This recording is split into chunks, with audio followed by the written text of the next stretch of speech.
A very warm welcome. You're watching NDTV 24/7. I'm Shanakshi Chakrabarti. The top story: former Congress President Rahul Gandhi has been asked to appear again on Wednesday before the Enforcement Directorate in a money laundering case linked to the National Herald newspaper. On the second day, he was questioned for 10 hours. The Congress leader had asked ED officers to complete the questioning on Tuesday itself. However, late it gets, but the agency declined it, asking him to appear again, sources have indicated. So far, he has been questioned for nearly 20 hours in total by the probe agency. Top Congress leaders Harish Rawat and Randeep Singh Surjewala were detained outside the Congress office as they tried marching to the ED's office earlier in the day. Many workers have also been detained. Visuals show some of them being dragged away on the road by the police. Congress workers staged protests in different parts of the country. Security was also beefed up outside the ED office. My colleague Arvind, who has been tracking the details of the story very closely on the ground, with this report. Almost 20 hours of questioning by the Enforcement Directorate in connection with the National Herald case of Rahul Gandhi. Rahul Gandhi joined the second consecutive day of questioning today morning somewhere around 11:30 a.m. and in the morning he was questioned for 4 hours, after which he was let go for a lunch break of 1 hour, and then he again returned to the Enforcement Directorate, and since from 4:30 p.m. the questioning is still underway. This is the lane that leads to the Enforcement Directorate office, so he is currently being grilled by the Enforcement Directorate, and what we are being told is that he will be allowed to go home somewhere close to 11 p.m. So again he has been called for further questioning on day 3, that is tomorrow.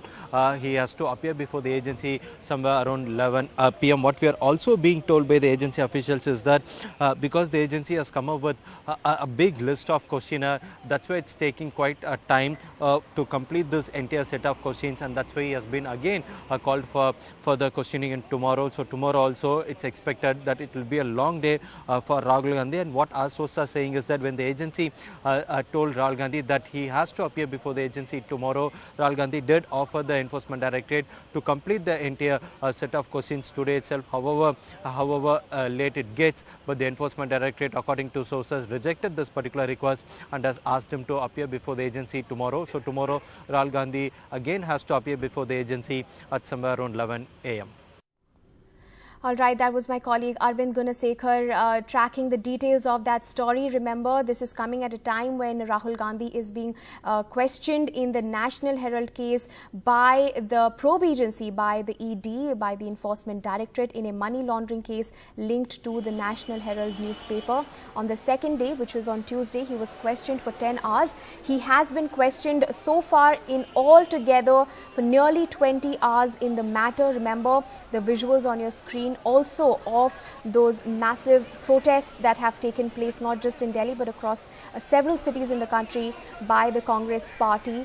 And of course, this is the drama. BJP says that this is drama, and BJP also alleges that why should anybody else be above the law? I will be joined by my colleague Arvind Gunasekar at this moment for more on this, who has been tracking the story very closely. Arvind, Rahul Gandhi on day 2 questioned for nearly 10 hours, 20 hours nearly in 2 days together, and summoned again for a third round of questioning on Wednesday. What more can you share with us?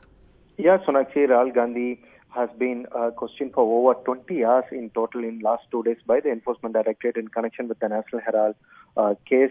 Today morning he joined the investigation at around 11:30 a.m. and then he was questioned for 4 hours in the first half of the day, and then again he was let out for lunch break of 1 hour, and again the agency resumed the questioning at around 4:30 p.m. and it's still continuing. So what we are being told is that Rahul Gandhi will be allowed to go home somewhere around 11:30, and then again he has been asked to appear before the agency tomorrow to join the investigation. So in the last 2 days, the agency has questioned him for over 20 hours in this particular case. His statement has been recorded under the PMLA Act. So what we are being told is that he has been asked about the transfer of shares between Young Indian Limited, wherein he has 38% stake in that particular company, right, and with the Associated General Limited. So tomorrow he has to again appear before the agency, where the agency is expected to grill him more. All right, Arvind, just a quick question. Has Rahul Gandhi exited the ED office yet? No, Sonakshi, not yet. He is still in the Enforcement Directorate office, and then he is expected to leave shortly, anytime now. All right, Arvind, thank you very much for joining us with those details. We will, of course, be coming back to you for more development on that story. The ED is questioning Rahul Gandhi for the second day. He has been summoned for the third day on Wednesday in a money laundering case linked with the National Herald newspaper. Moving on to other news that has been making headlines through the day.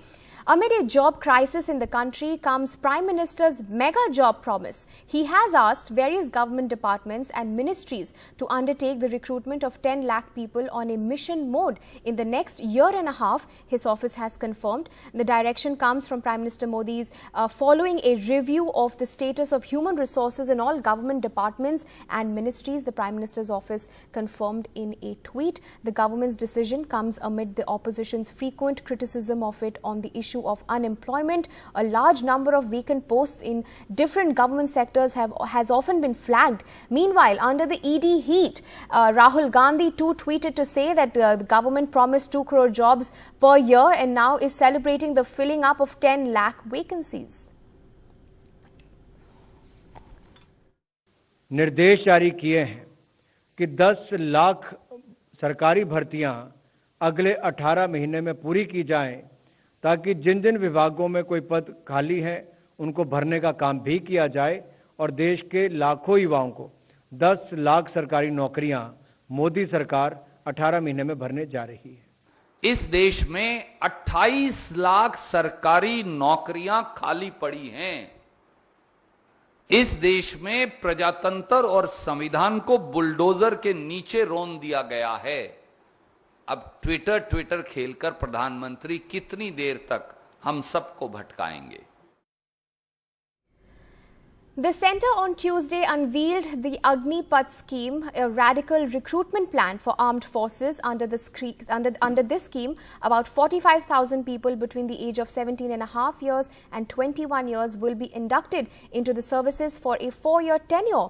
The recruitments will begin within the next 90 days and the first batch will be ready by July 2023. NDTV's Bishnoi has all the details. Well, firstly, let's take a look at what the broad scheme is all about. And the question is this: will Agniveers redefine our armed forces? Firstly, what are the goals? Lower the age profile of soldiers, bring in younger people, bring in more youth into the armed forces. In the case of the army, eventually the age profile will go down from 32 to about 26. Remember, this is a scheme which concerns not officers, but it concerns Jawans and the equivalent in the Air Force and in the Navy. The idea is for the forces to become tech savvy and modern, and that after 4 years, because the scheme lasts 4 years, after which all of these individuals leave, you would have disciplined, skilled youth entering the civilian sector. The larger question, of course, would they necessarily be employed, because that depends on other factors. Very significantly, women will enter non-officer ranks, so the numbers haven't been specified at this stage. So while we have women officers in the armed forces, women in other ranks, that's something that's just about starting in the case of military police in the army. Now we'll see sailors in the navy, for example. What are the concerns with the scheme?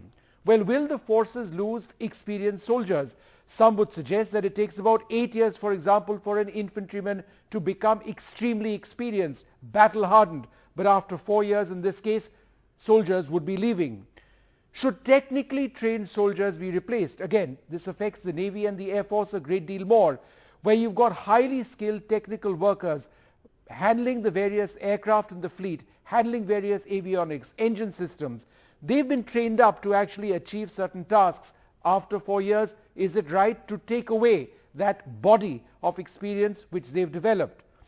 Will Agniveers, because this is what these soldiers will be called, will they be motivated? Why do I ask this? Because after 4 years, they know that they will not be in the force, they would not have a salary at that stage, they will not get a pension, and therefore they need to find another job. So while they are in service, would they be as motivated? That's a question that's often been asked. So how does it work from a salary standpoint? So let's try and bring you a couple of basic statistics. On year one, Agniveers, who are part of the Agniveers scheme, would be earning 30,000 rupees. In the present scheme, soldiers earn 21,700 rupees, so a small benefit over there. This is for soldiers joining at the very beginning of their careers. By year 4, this changes to 40,000 rupees for the Agnipath scheme, but in year 4 for those in the present structure it's still about 21,700 rupees because they don't pick up their next rank, which is what decides their pay structure, not in the case of the Agnipath scheme. There's a comprehensive insurance scheme which is there for the Agnipath scheme. It is there for the old scheme as well. Soldiers in both schemes get special allowances. This is important because soldiers, for example, travel to Siachen or work over there. So they get a special allowance over and above the basic salaries that you see over here. So both the old scheme, the present scheme and the Agnipath scheme will have these special allowances continue. But once they leave the forces after 4 years, there will be a one-time payout of 11,71,000 in year 4. But in the case of the old structure, remember there are higher salaries because soldiers would be working for more than 4 years. They can work up to 15 years, and there is pension on retirement as well. So that's what this is all about. And I think the real idea in this particular scheme is that by opening up funds to the tune of possibly even 1 lakh crores annually by bringing down their salary and pension budgets, there is a lot more which could be available for our capital budget in defense. In other words, for procuring new weaponry. Will this translate into qualitatively better Indian Armed Forces? All right, and the race to the Raisina heats up. There is speculation that Sharad Pawar may be the opposition's consensus candidate for president. His party has said that Mr. Pawar will take a decision only if the opposition has the numbers. Meanwhile, Mamta Banerjee met Pawar at his Delhi residence on Tuesday ahead of the 22 opposition party meet called for by the Bengal Chief Minister on Wednesday to deliberate on a strategy for the upcoming presidential polls, which is on Wednesday. Take a look. Heated political activity in the opposition camp as 18th of July, the date for electing India's next president, comes closer. A day after there was open speculation on the name of Pawar for president, the NCP veteran is said to have refused any such move, but since then, hectic parleys have begun. Mamta Banerjee has called for a meeting of opposition leaders. The meeting is to discuss strategy ahead of the presidential polls. Congress leaders Mallikarjun Kharge, Jairam Ramesh and Randeep Surjewala will be attending the meet. Remember, Mallikarjun Kharge had earlier spoken to MK Stalin and Uddhav Thackeray. In New Delhi, Pawar has been regularly meeting his colleagues to get their sense. This, even as the BJP has not revealed its plans. A formal effort, though, will be made, with BJP Chief JP Nadda and Defence Minister Rajnath Singh assigned to speak to NDA and UPA partners on the strategy for presidential polls. During my meeting, the way he was explaining the obligations, I think he is not keen to contest for president. In Mumbai, the PM and the Maharashtra CM Uddhav Thackeray met at the inauguration of the Jal Bhushan building, then again at the Gallery of Revolutionaries. This cozying up at a time of BJP Sena hostilities not lost on anyone, amid the constant tension among the Aghadi alliance members. आणि पवार साहेब राष्ट्रपती झाले तर प्रत्येक मराठी माणसाची छाती जी आहे फुलून आल्याशिवाय राहणार नाही. The hectic maneuvering has everything to do with the math. Presidential polls are decided on the basis of electoral college. Votes of MLAs and MPs constitute electoral college.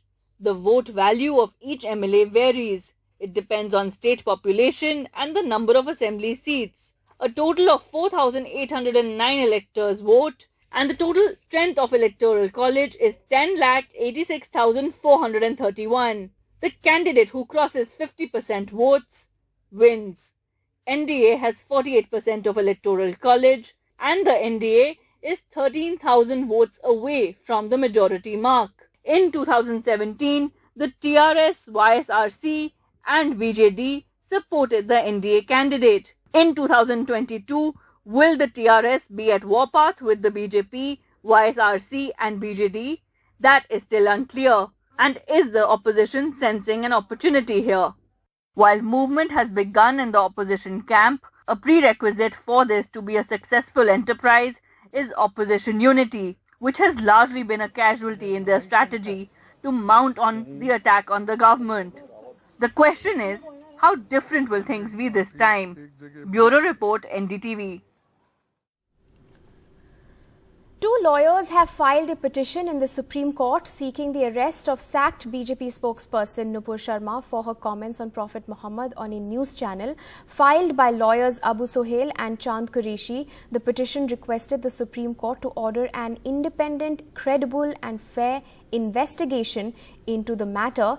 I quote, Sharma's prophet remark has caused great discontent in the country. Seek an independent, credible and fair investigation of the incident. Image of our great nation tarnished because of Nupur Sharma's statement. Seek immediate action against Sharma for her comments. And Nupur Sharma's statement violated equality, liberty, right to life as well as other fundamental rights under the Constitution.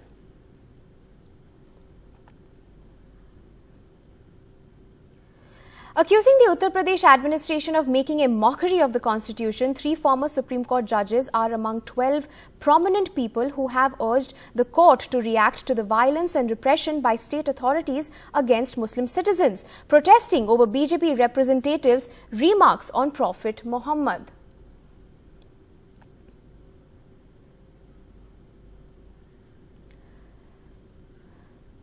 Meanwhile, on this, the Constitution will stop the BJP's bulldozer. That's what Akhilesh Yadav has warned the ruling BJP in Uttar Pradesh, pointing out that the house demolished by the authorities in Prayagraj on Sunday reportedly did not belong to Javed Muhammad, the main accused in the Friday's violence in the city over Prophet Muhammad controversy. Listen in.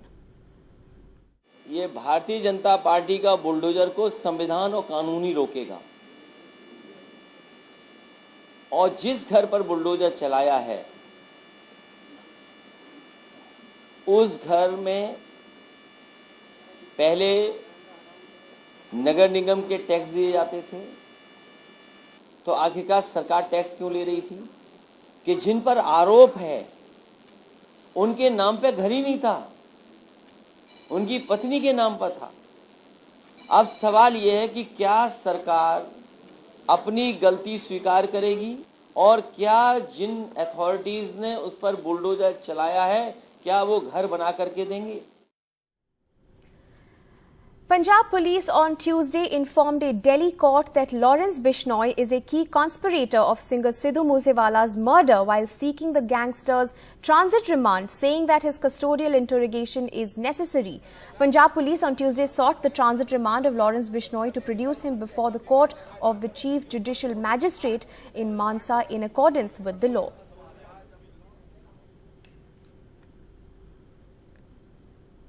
Now, for small investors who had dreamt of making significant gains on LIC's mega IPO, the tale has been a disappointing one so far. So why has the LIC stock lost value and just how are small investors taking this financial hit? NDTV's Priyanshi Sharma with this report. India's biggest IPO, LIC, was subscribed nearly 3 times. But ever since, it has been a disappointing saga. Less than a month after hitting the markets, the share has lost 30% of its value at the issue price. Policyholders received the IPO most enthusiastically, getting a discount of 60 rupees, but they now regret their decision. I applied for this IPO because as a policyholder, because they are given some discount. I got lured into it. Every day, last 9 days, is going down and down. Why should they offer discount and all if they are not? Because they are not confident, so they cannot stand in the market with other players. Investors took out money from their long-standing investments, thinking that, like life insurance, LIC would insure them against the market turbulence. But LIC investors have lost over 1.7 lakh crore in total till now. I broke my LIC, broke my FD and applied for 2 lot of LIC share. And now I'm really scared that how much time it will take to come that initial where we applied amount. अभी हम छोटा व्यवसाय से इसका रुपया उठाया, इसको invest किया, हमको 21 शेयर भी मिला, लेकिन कब इसका बीमारी का हाल मिलेगा हम जानता नहीं है। अभी हम लोग का नुकसान है, कम से ज़्यादा नुकसान है, 40% ऊपर से नुकसान है। LIC was not just significant for the markets, but it was crucial for the government's disinvestment targets. The government raised almost 21,000 crore from selling a 3.5% stake in LIC. The share is down to 675 rupees from its issue price of 949. On listing, LIC lost 46,500 crore in value as its market capitalization fell nearly 8%. Since then, the stock has not recovered. LIC's market cap is down from over 6 lakh crore to just 4.3 lakh crore. Experts say LIC was valued well above its merit, and former Finance Secretary Subhash Chandra Garg said that the share is finally now coming down to its true value, which could be as low as 400 to 500 rupees. Beyond the hype, India's biggest life insurer's market share is consistently falling for the last 8 years, down from 75% in 2014 to 66% in 2021. LIC shares also hit the markets at a rough time when inflation and recession concerns have been consistently dragging the markets down. And adding to the problems were the weak quarterly results, according to which a 17% annual decline in consolidated net profits was recorded. Investors received good news today as the share gained over 1%, but it still remains much below the government's valuation. Priyanshi Sharma for NDTV. COVID cases on the rise once again in the country. Delhi reporting over 1,100 COVID cases, which is a 82% a hike, more than yesterday's, which is 614 cases. The national capital also reported 2 COVID deaths, while the positivity rate stood at nearly 7%. The total number of deaths reported in Delhi now stands at over 26,000. Meanwhile, the maximum city, Mumbai, is reporting also a spike in COVID cases with over 1,700 fresh cases and 2 deaths. The positivity rate is nearly at 16%. COVID cases have been on a rise in India. Maharashtra especially recording a jump of nearly 241% in just a span of 10 days. With that, it's a wrap from all of us on this bulletin, but stay tuned to NDTV for all the latest.